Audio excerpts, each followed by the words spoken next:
That's music. Mike and Marty on the beat. Mike and Marty. Mike and Marty. Good morning, Rockingham and Bellows Falls. It's Marty and Mike. We're here on the feed. It's October 12th, 2022. Fall's here. Fall is everything's peaking. We're here today with Mike Cancellari and Josh Coates, and we're going to be talking about Frontline Foundation, a program that's here in Bellows Falls and helping out our veterans and our service people and our first responders. But first, Marty, with local events. So it's the second week of Lyle Lyle Crocodile at the Bellows Falls Opera House. It's playing through the 18th. Classic movie tonight is The Wizard of Oz. I don't know if I can see the flying monkeys on the big screen. No. It was bad enough on the TV screen. Anyway, that's sponsored by James and James Plumbing. And I just have to revert to last week. I did get to go see Eddie and the Cruisers. Yeah, how was it? On the big screen. And I realized that how bad, like, the filming quality was in 80s movies. It was, but I forgot the surprise ending. So I was like, oh, I forgot the ending. So anyway, I won't spoil it for anyone that hasn't seen Eddie and the Cruisers.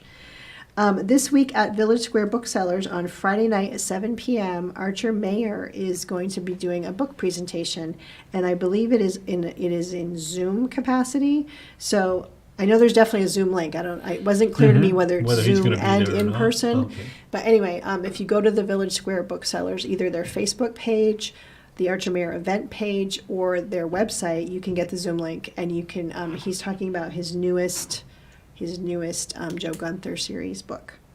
The Flannel Festival is this weekend. All right. And I can tell you that Mike and Josh are very excited about going. I didn't wear flannel today, though. Josh beat me to this. He's been pre-gaming it all week. That's Saturday and Sunday, the 15th and 16th, up at Rockingham Hill Farm. There's music, there's food, there's flannel, there's coffee and cider through the Rotary. There's also the Fireman's Parade this weekend, which I just found out. I just found that out. that's on Sunday afternoon, I thought I just right? missed it last weekend and didn't hear it, but it's Sunday afternoon. And So big weekend. coming up in November, we have Comedy Divas coming to the Bellows Falls Opera House. The Vermont Comedy Divas are the only all-female touring comedy group around. And I have seen them in the past, and they're very good, and that will be a benefit for the Greater Falls Regional Chamber of Commerce. Okay. There's So, my local events. Mike and Josh, welcome. Thank you for coming on board. Thank you. Thanks for having us. I'm not exactly sure. Marty, you want to start this off? Or? So I think I'm just going to read your little blurb because I Yeah. think that kind of sets the tone. So Frontline Foundations is a skill-based program for veterans and first responders that focuses on post-traumatic growth and resiliency using mindfulness skills. So those are a lot of those words that are kind of like, ooh. So I think the first thing is to talk about post-traumatic and PTSD and really what is it and how does it present and is it real?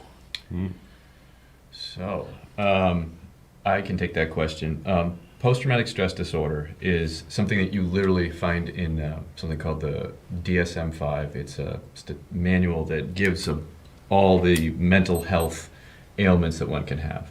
I don't like the term disorder. That's a personal thing because it is more of an injury. It is a physiological response to being exposed to trauma, and it can be from one event or it can be cumulative. And for the population that we serve, it is cumulative for the most part. Uniformed services people are out there and they are going into traumatic situations, and it has an impact on their brain.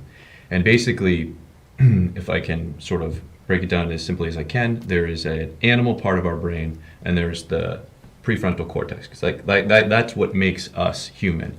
The animal part of our brain reacts to danger, to outside things faster than our own brain can react to it, and we can think of a situation. So when we're exposed to trauma, we have a fight or flight or freeze response, and with post-traumatic stress, and particularly with complex trauma and repeated cumulative traumas, our body can get stuck in that fight or flight response. And to find our way out of it, you can't think your way out of it. It's the animal part of your brain reacting to things. So in those situations, it is vital to keep you safe and those around you safe, particularly in uniformed services. And it's like a superpower that it makes your body prepared to do the things and your mind prepared to do things that are difficult. When you're at home and you're going to the grocery store doing all those other things, the animal part of your brain can't figure that part out necessarily. It doesn't make the connection where, there's a young man or woman that's in the battlefields of Iraq and Afghanistan, the next thing they're back in the United States, and the top part of your brain knows that you're in two different places, but the animal part doesn't necessarily know that. So that's why I say it's more of an injury than it is a disorder. To call it a disorder feels like people feel, well, that means there's something wrong with me. It's like, no, this is a predictable response to being exposed to trauma repeatedly. That's the trouble I have with the term disorder. Like, that's great for health insurance companies, but disorder makes it sound like it's not predictable. Right. Like, oh, there's something unique about your situation. It's like, no. If you do these types of jobs and you are exposed to the types of things that veterans and first responders are exposed to, like, it's a highly predictable outcome. So disorder makes it sound like you're uniquely affected by this, and it's not unique at all. I never thought about that, but you're right. And do you think that's part of the evolution of, I guess, both how it has come about being discovered as a disorder or an injury, and the culture of the people that you're dealing with? It's like there's sort of this super, I don't want to say super macho, but the idea of that they are supermen, and therefore they can't be hurt or whatever. And the fact and the admission of injury is one of the issues, isn't it? And so as PTSD has come along, at first it was like, oh, buck up. And now it's like, being recognized, and I imagine there will be an evolution at some point where it's actually, and maybe we're at that point now. That's what we should be talking about. I think we're at the beginning of the point where many people are starting to look at PTSD, if that's what you want to call it, as more of an injury. All of my clients who are firefighters and police officers would have no trouble at all taking a sick day if they had to have a knee replaced, or your shoulder comes out for the 5th time, and it's like, well, you're going to be in the back of the truck now because your shoulder came out. No big deal. Nobody has a problem with that. But we're still not at the point in our culture where we see trauma as an actual injury. I think that'll be a huge step forward when we start to look at that in equal terms as an orthopedic injury. And I think we're getting there slowly, for sure. But it's like, how long can our culture ignore that these injuries are in our fire departments and police departments, and there are things that we can do to mitigate that kind of trauma. There's things that we can do to recover from trauma. There's things that we can do to prevent, or not to prevent, but to instill some skills and a good way of thinking about this stuff very early on when someone begins a career in uniform service. There's things that we can do to address this. So along those lines, Mike, I know you've been doing this for 5 years, 10 years? Something like, well, I've been in the mental health field for over 15, but with this population, it's been since 2016. That's in first. But you were sort of, and I don't want to say a pioneer, but you were in pioneering programs, at least in Vermont, that you sort of have been at this from the very beginning. And I'd like to ask, what do you find works? Because I know you use the term mindfulness, but I don't know that people in the audience actually, what in layman's terms, what is that and how does it work? Awesome. Mindfulness is the ability to choose where to put your attention. Period. That's what it is. People think because of the way it's discussed in the culture that mindfulness is a quality of who you are. Like, yes, Mike he lets things roll off his back. He doesn't get too upset. He can take a lot of work stress without having, that's not what mindfulness is about. Mindfulness is not a quality that you're born with. It's not about being a good person or a bad person. It's a skill that you can learn every bit as much as the skills that firefighters and police officers use every day are skills that you can learn. So an important hurdle that we overcome in talking about mindfulness is it's not about controlling your thoughts. anytime you hear language about like, yes, we'll just block, you'll push those thoughts out of your head and only think productive thoughts. That's a fool's errand. You can't control your thoughts in that way. What you can learn to control is where you put your attention. So is your attention, you're having dinner with your significant other, is your attention on your significant other? Or is it thinking about all the mistakes that you think you made at that last call? Or what did, like your boss sends you an email like, come to my office at 8 a.m. on Monday and bring all of your personal belongings. And you're thinking like, what does that mean? Oh my God. And it's like, every human being, we all get lost in la la land. We all have anxiety. But what mindfulness is a set of skills that teach us how to control where our attention goes. So that I can choose to pay attention to my wife at dinner instead of replaying things from my past, or instead of being stuck in trying to figure out what's going to happen in the future. It's about being in the here and now, the present moment, and it's all about your attention. Okay. How do you do that? How do you do that? In simplest terms, we do a variety of meditative or meditation type exercises, and the simplest of all mindfulness exercises is to sit down and shut up and close your eyes and just follow the flow of your breath with your attention. Feel the breath as it comes in. Maybe it feels cool. Feel the breath as it comes out. Maybe it feels a little warmer. And while you're just paying attention to this very simple flow in and out, your mind will start to wander immediately. And you'll be thinking, I got to get the hot dog buns on the ride home. What did my boss mean by that text message? And every time you notice that your mind has wandered, you go, wait a minute, I'm supposed to be focusing on the breath. And you bring your attention back to the breath. And then 1.5 seconds later, your mind goes right back to that thing. and that's the trick, is at that point, you don't beat yourself up.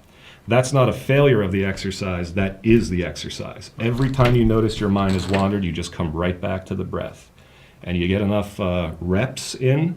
I use a lot of exercise metaphors for this because it's a skill and it's an exercise. The more reps you get at bringing your attention back, the next time you have a real heavy-duty memory or some real heavy anxiety about something in the future, you got all them reps in, you might just say to yourself, oh, you know what? I can put my attention back on my job, my wife, my kids, and I can worry about that stuff later. So that's the So quick. you're literally creating mental muscle memory. Yeah, exactly. That's a And that's by a the phrase way, I that's like to like use. one of the best explanations of mindfulness and the most succinct explanation of mindfulness I've heard. Awesome. Cool. Because and also for just the idea of meditation, like the mindfulness meditation. People think of meditation as this thing that is so unattainable because you have to be completely void of Exactly. That's the biggest. So I thank you for your compliment, but I learned all of this from my clients, from hearing their feedback about how they experienced mindfulness and meditation being talked about, and it's exactly how it's in the culture. People say they think that meditation instructions are to sit down and clear your mind. Yeah. It's like, okay, good luck. Good luck clearing your mind. The Dalai Lama does not clear his mind all the time. He's got 60 years of practice, but your mind is not going to be clear, and trying to push things out of your mind is that only adds energy to it. So I learned from talking to my clients that it's like that's the definition that we focus on. It's a skill about moving your attention where you want it. And so your program, your original program was a 10-day program. You've now cut to a 5-day program. Can you talk a little bit about how it now works and what was the change in schedule? Sure. So briefly, we have our program is like an intensive outpatient program. It's Monday through Friday, about 8 to 3. People locally can commute. There's a variety of lodging options in the area for people that aren't able to commute.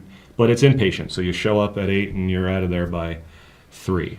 The way we originally designed the program was as a 2-week, which is 10 business days, Monday through Friday, a 2-week program, which is very comprehensive, and you get a lot of information and a lot of practice.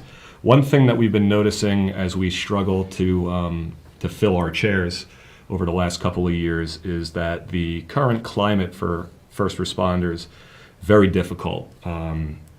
There's a workforce issues in all sectors, but in first responders, like fire departments, are having a hard time keeping people on the line. The environment for police has become almost impossible. Not a lot of people want to sign up for these jobs anymore, and so the trickle down of that to frontline foundations is that it's hard for a firefighter or a police officer to get 2 weeks off to do the program. And of course, after the whole pandemic thing, it's like you finally get 2 weeks off. Maybe you're going to take your family on a vacation instead of coming to us for 2 weeks, and I totally understand that. So we made a decision to offer a 5-day program where we take all of the skills that we teach and much of the education from our 2-week program, and we just make it fit a little better into a 5-day situation. I don't think we're losing any of our content by doing that. What I think, the only thing I think is really missing is some extra detail and some more practice, which is kind of fine because people are welcome to stay beyond the 5 day. Even though we advertise now it's a 5-day program, hoping to get more clients in the door. If a client wants to stay, like, hey, can I stay next Monday and get more practice? Absolutely. And if you do stay for the second week, I will, and Josh and all of our staff, we will make it fresh for people that stay into the second week. So we've made this decision to hopefully make it easier for people that are still working to get the help that they need. So with everything that you just said about staff being less staff, my guess is they're probably more stressed. So it seems like with everything you just said, there's even more of a need to learn this skill set. And I liked what you said in the beginning about it should be taught as a skill set, just like, how to use a hose or how to use a firearm. It should be taught from the front end instead of trying to get to the back end, because maybe so. How do you think you overcome that? Interesting. I don't know. How do you get there? Maybe you guys don't know yet. Well, we got some ideas, but Josh? I mean, the big thing is, like you said, instead of being the back end, having it front loaded. So like going to fire academies, going to police academies, going to training programs, going to paramedic programs, and talking about it more seriously. And I say this from the standpoint of I was a firefighter paramedic for 14 years. When I was in school, and even the fire academy, the lessons that were given to you were don't drink, don't mess around with, things you shouldn't be, gambling, things like that, and take care of yourself. And that was like, a 15-minute lecture, and that was it. And that's not to like downplay that people don't realize that it's an issue. It's just that they don't think about any other way of mitigating it, because it seems like it's post-traumatic stress sometimes does not show up immediately. And so on average, after 9/11, post-traumatic stress disorder didn't show up in a lot of those men and women until 6 years later on average. And so part of that is like, sometimes it does show up right away, but some of it is maybe there's some built-in resilience factors in the anticipation you're going to see traumatic things. And like what you were saying, the idea of like, I have to manage this because nobody else can. When somebody calls 911 for me, I'm going, there's nobody coming to help me. Yeah. So I have to keep up that. So if we go in and we teach people about when to look for things like that, you're no longer feeling interest in things you're doing, you're getting into arguments all the time, you're struggling, you're taking a lot of sick time, those are all red flags that should be presented to people as to pay attention earlier on, that like maybe somebody needs some of these skills. And then even before that, if we can get into some of these academies and stuff and talk about the importance of skills and maintaining those things and engaging it as and incorporating it as more of a training for the job, then that's going to increase people's resiliency, and it'll increase their ability to recognize when there isn't a problem with themselves or one of their coworkers. And that's like the long-term goal. Like right now, we're trying to like catch people where they're at. Yeah. And but it is true that it needs to be front-loaded. Just like in firefighting, there's a huge movement for cancer prevention, and it's all about cancer prevention, and it's very important because there's huge exposure to carcinogens. There's less impetus right now currently to be like, well, how much trauma are you experiencing? Because people don't want to do it because it's part of the job. There's no Geiger counter that tells you you're saturated with trauma, time to take a break and see. So it's like two parts. It's destigmatizing it and making people understand that it's not a moral failing. It does not mean you're not tough. It does not mean any of those things. It is a physiological response that is more ancient than the higher order brain that I was talking about. And so it's literally, it's for people that are used to controlling things. It's a response you can't control, and I think that's because it's it's amygdala response, right? Technically, like you said, the front part of your brain, the amygdala is that, if I'm understanding Or is it it the correctly? primitive brain? well, Primitive. there's the hippocampus, and then that's tied to memory, and amygdala is like the fear and emotional responses and stuff like that, and those are all connected, and those all talk to each other in regards to a traumatic response before the top part of your brain does. Yeah. So it has those automatic reactions. So yes, what you're saying is that those ancient parts of the brain are more reactionary, and that's why we have, certain things that we don't like, that like bare teeth, snakes, all these are all evolutionary things we've learned to be afraid of and react to, but with trauma, sometimes those memories aren't, we don't even get the time to process them before our body comes up with a solution to react to them. One way that I've phrased it for our clients is to make it understandable, because there's a lot of neuroscience that goes on here. If you're a firefighter or a police officer, or you're a veteran who's deployed and seen a lot of combat, all of these types of jobs, the primitive brain that we were talking about, the limbic system, is firing all the time, keeping you alive. That's what lets you, as a firefighter, scale a ladder and go punch a hole in somebody's roof. The house is on fire. Medics doing CPR in the middle of a 2-lane highway. That primitive brain lets you tunnel in and focus on the job. What the types of things that happen to us when we start to talk about PTSD, or post-traumatic stress, and here's the punchline that I said I was going to get to 5 minutes ago. Punchline is your brain starts to have a hard time telling the difference between a life and death emergency that you see every day and somebody disagreeing with you. Oh, yeah. Okay, and so that's that. You wonder why people like us, I'll say that have some post-traumatic stress going on, we will often bang out a text message, a really angry response, and not even think about it, and hit send and go, man, I wish I didn't do that. Or a loved one in your house says something, you just came in the door, and you find yourself snapping at someone that you love very much, and it's part of that is our responsibility to be nice to our family and stuff. But part of that also is your brain does have a hard time telling the difference between somebody disagreeing with you in the middle of an active fire scene, which is this ain't the time to have a whole higher order discussion about this. I need you to do this now. You get enough practice doing that over the course of a career, and then the next time your significant other says something to you that is you weren't expecting, or it's a change in plans, your body is going to have that same reaction. It's what do you mean? We discussed that we were going to go get the boneless buffalo wings at Applebee's. How can you say that? Boneless buffalo It's wings. and I'm talking about this from the inside, and so is Josh. Yeah. But that's a big deal. It's realizing that, you're going to be responsible for cleaning up those little messes that you make in your family. Yeah. But it's not because you're a uniquely bad person. It's not because you're a uniquely weak, is a word that I hear a lot. It's none of that. It's a highly predictable response. The same way that if you do a triple Lindy off your roof, you might break one of your ankles. That's a predictable injury. So. Or I guess I was thinking about it in the beginning, and we only have a little bit of time left, so I'll be quick. There's such a big focus on football players and concussions right now. It's predictable. If they get hit in the head, they have all these testing things. They test them for concussions. They never tested for concussions. So it's predictable. If you go in to a very traumatic environment, you're going to have a predictable reaction. So it seems to me oh, well, that makes sense. Yeah. We have about a minute left. Believe it or not, this went Yes, fast. that went fast. So guys if are gonna you have to could come let back. the public know Absolutely. how to reach out to you, and and also just a quick thing, Mike has some mindfulness videos available if people want to learn more. But Awesome. so there's our web address, frontlinefoundations.org. Foundations, because we teach the 4 foundations of mindfulness.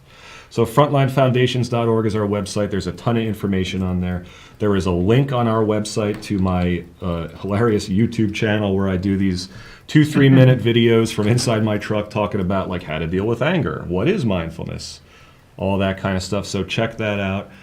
We also have a social media presence on Facebook and Instagram, and you'll see all kinds of different updates about what we're doing. Great.